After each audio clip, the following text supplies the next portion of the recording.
आज पूरा नालंदा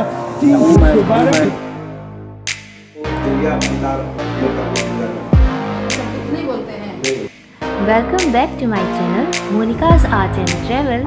आज हम हैं भगवान बुद्ध और महावीर स्वामी की धरती बिहार में, जहां हम आज जाएंगे नालंदा, जहां हम जाएंगे महावीर स्वामी की मोक्ष स्थली पावापुरी जल मंदिर और विश्व की सबसे प्राचीन विश्वविद्यालय में से एक नालंदा विश्वविद्यालय। चलिए चलते हैं।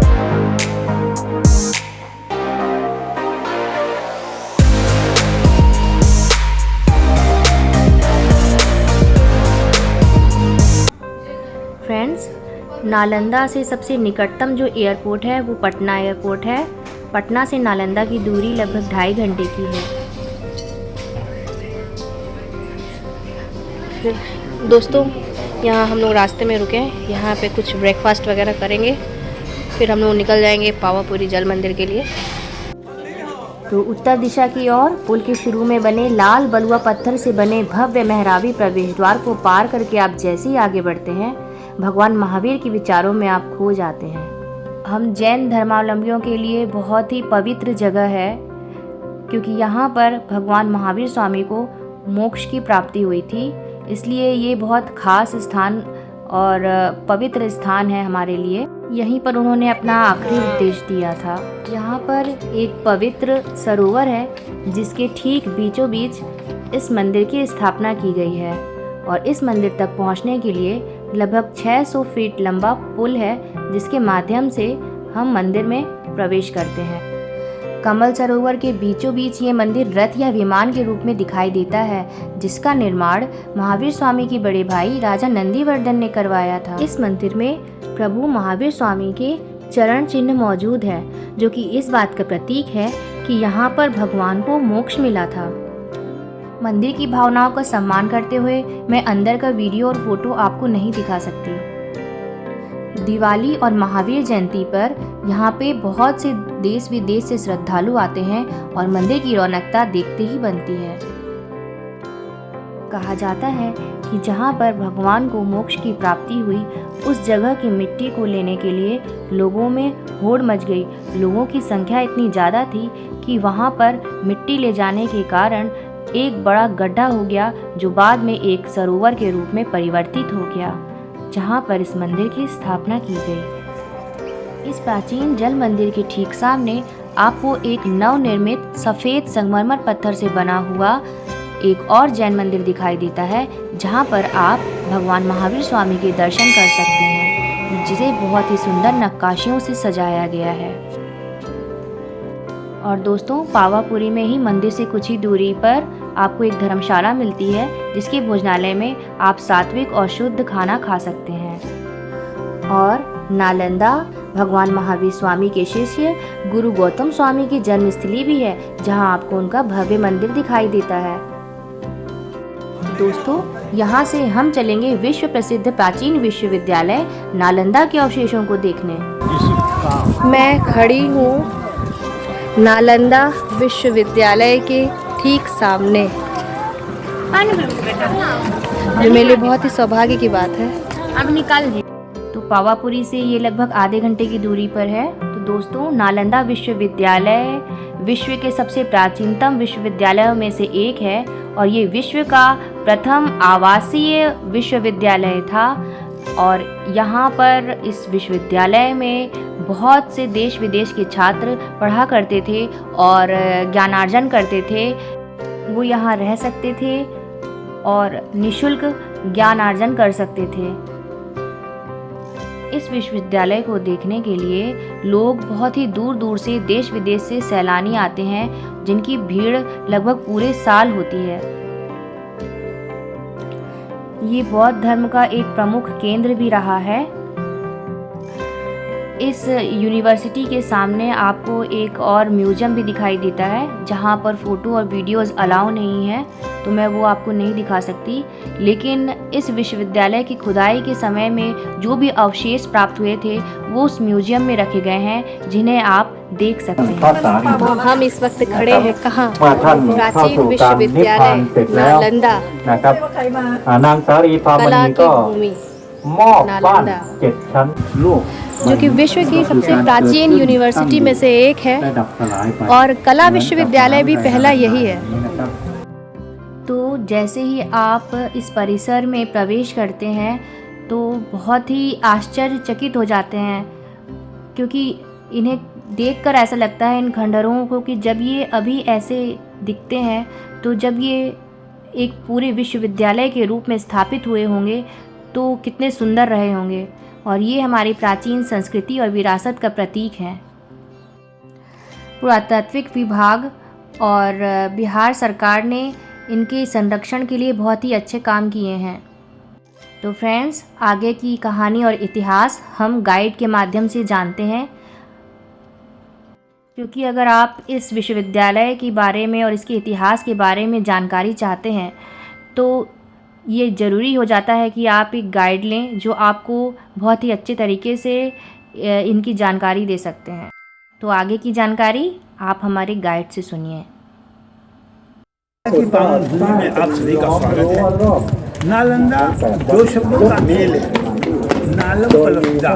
नालम का अर्थ है कमल, लोटस जो ज्ञान का प्रतीक है, दामन देती है जो ज्ञान देती है, वही नालंदा है। नालंदा विश्वविद्यालय जिस समय चल रहा था, एशिया महादेश में 3 विश्वविद्यालय चल रहे थे, नालंदा में और विक्रमशिला भागलपुर, लेकिन तीनों में सर्वश्रेष्ठ नालंदा विश्वविद्यालय ही था। चूँकि यहाँ 10,000 विद्यार्थी थे, 1500 शिक्षक थे। उस समय लड़कियाँ नहीं पढ़ती थी। इसका एरिया 10 किलोमीटर लंबा, 5 किलो चौड़ा था। 108 हॉस्टल थे और 108 टेम्पल थे और 108 सब्जेक्ट की पढ़ाई होती थी।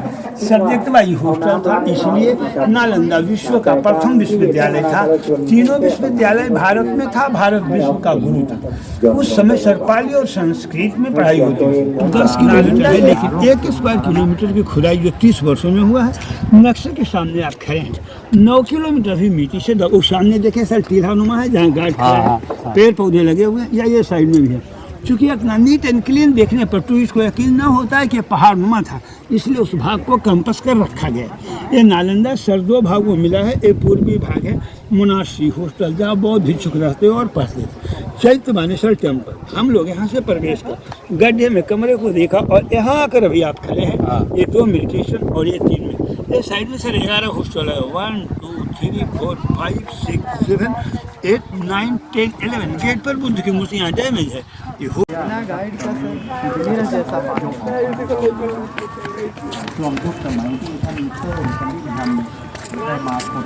को दिखाऊंगा। तो दोस्तों, जैसा कि हमारे गाइड ने हमें बताया कि ये एक आवासीय विश्वविद्यालय भी था, जहाँ पर रह के बहुत से छात्र अपनी पढ़ाई किया करते थे और यहाँ उनके लिए पानी के लिए कुओं की व्यवस्था की गई थी। और ये जो सामने आप देख रहे हैं, ये अनाज भंडार थे और यही एकमात्र यहाँ की जो छत है वो साबूत बची हुई दिखाई देती है इस अनाज भंडार में। नालंदा विश्वविद्यालय लगभग 800 साल तक अस्तित्व में रहा और नालंदा में सिर्फ भारत के ही नहीं बल्कि कोरिया, जापान, चीन, Tibet, Indonesia, Iran, Greece, Mongolia समेत कई देशों के छात्र भी पढ़ाई करने के लिए आते थे। यहाँ की लाइब्रेरी में लगभग 90 लाख किताबें थीं और इस विश्वविद्यालय को बख्तियार खिलजी के द्वारा जला दिया गया था और कहा जाता है कि ये विश्वविद्यालय की लाइब्रेरी लगभग 6 महीने तक जलती रही थी। दीवारों पर ईंटों के जलने के निशान आज भी आप यहाँ पर देख सकते हैं। इस पुस्तकालय की एक खास बात ये थी कि ये 9 मंजिला इमारत थी और इसके 3 भाग थे, रत्नरंजक, रत्नोदधि और रत्नासागर, जिन्हें जला दिया गया। श्रीमान देखें, वो आंगन है 5वीं कुमार गुप्त की टाइम। जब सर वो आंगन था ये और ये लेयर सब नहीं था, वो आंगन सर वहाँ नहीं था, वो आंगन वहाँ था। उस समय टेबल कुर्सी नहीं था, वो स्टेज था, मंच था, गुरु जी बैठ कर शिक्षा लड़की रही। उस समय सरकार विवेक से ही शिक्षा। और दोस्तों, इस वक्त मैं जहाँ बैठी हूँ ये कभी वहाँ क्लासरूम हुआ करती थी। जैसा कि शुरू में हमारे गाइड ने बताया कि यहाँ पे बाकायदा छात्रों को कठिन प्रवेश परीक्षा से गुजरना पड़ता था। यहाँ पर सभी छात्रों के अपने अलग अलग रूम थे जहाँ वो मेडिटेशन भी कर सकते थे और साथ में पढ़ाई भी कर सकते थे। यहाँ पर आप जले हुए निशान साफ देख सकते हैं, जिन्हें मैंने फ़ोटो के माध्यम से शेयर किया है। तो दोस्तों, ये था भारत का प्राचीनतम विश्वविद्यालय नालंदा विश्वविद्यालय। यहाँ की धरती को नमन। यहीं से हम चलेंगे ह्वांगसेंग के मेमोरियल हॉल की तरफ। तो ह्वांगसेंग या युआनचोंग या जुआंगजेंग एक चीनी बौद्ध मोंग थे और तीर्थयात्री थे जो राजा हर्षवर्धन के शासनकाल में भारत आए थे। वे नालंदा विश्वविद्यालय के छात्र थे और बाद में उन्होंने यहाँ शिक्षक के रूप में भी कार्य किया। उनकी भारत यात्रा का विवरण यहाँ पर चित्रित किया गया है। आपको एक और बहुत ही अनोखी चीज़ दिखाई देती है, जो कि है यहाँ पे भगवान बुद्ध के पद चिन्ह, जो एक शिलालेख पर मौजूद है, जिन्हें आप देख सकते हैं। ह्वांगसेंग ने अपनी पुस्तक CU की में अपनी यात्रा तथा तत्कालीन भारत का विवरण दिया है। पास में ही यहाँ पे है भगवान बुद्ध की प्रतिमा, जिन्हें स्थानीय लोग तेलिया बाबा के रूप में पूजते हैं।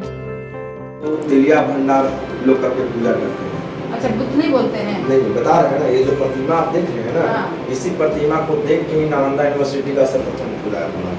अच्छा, इस क्षेत्र के लोग इनको तेलिया बाबा करके पूजा करते हैं, जो ये गौतम बुद्ध प्रतिमा है। जैसा कि हमें बताया गया कि इस प्रतिमा का निर्माण नालंदा विश्वविद्यालय के मूर्तिकला विभाग के छात्रों के द्वारा किया गया था।